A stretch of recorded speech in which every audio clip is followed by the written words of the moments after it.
Hi, this is Jeff Lynch. I'm a product specialist here at SP Marketplace in addition to being the Power BI dashboard expert. Today we're going to go over the new Policy Management version 16 dashboard that we put together out of the box. Obviously, all of these dashboards can be modified for your individual company needs, but the one that comes out of the box, we go to the home page of Policy Management. From here, we see a button here that says Dashboard. We click on that, and it takes us to a page, a dashboard embedded in it. This dashboard is embedded directly from Power BI so that you get live data. Typically, we set it up so that it will refresh the data at least once a day, but in many cases as much as 6 times a day, so that you have near real-time data in these dashboards based on the information that's in the SharePoint lists that you're working on. So we have several things going on, but the first thing we have is we have acknowledgments, and we talk about the policies themselves, and then we talk about managing those policies and making sure that all of our staff and employees acknowledge that they have seen and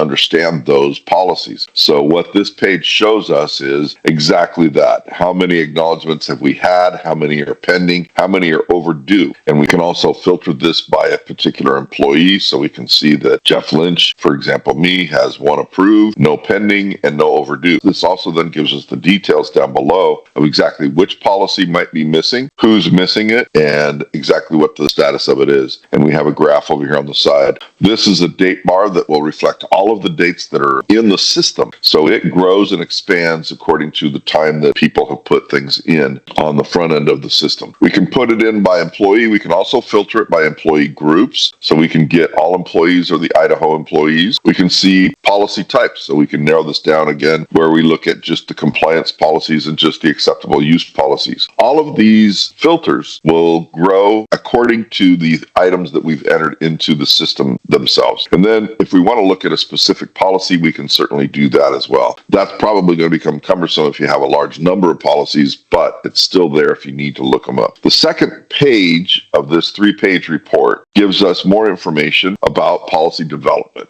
So now this is where the policy development people in your company are going to be able to take a look at what's coming up, what needs to be renewed, what things are already published, and what things do we need to be aware of going forward. It's a tremendous tool for authors of the policies and the people that manage these policies to be able to manage their workload, to be able to see what's in the queue, to be able to see what also pending. And again, we have a separate set of filters here because we want to be able to filter this one by department as well. And then we have status. So these are different filters based on the needs of the development arm of the policy management process. And finally, we come to the last page, gives us a report on the published policies. How many published policies do we have? How many are ready to expire? When are they expiring? And which policies are they? Well, again, we have different filters on this page because we want to see the department, we want to see the policy type. Also, these date ranges are different because published policies have a different date range than the policies in development. So this is the SP Policy version 16 dashboard, reflecting all of the data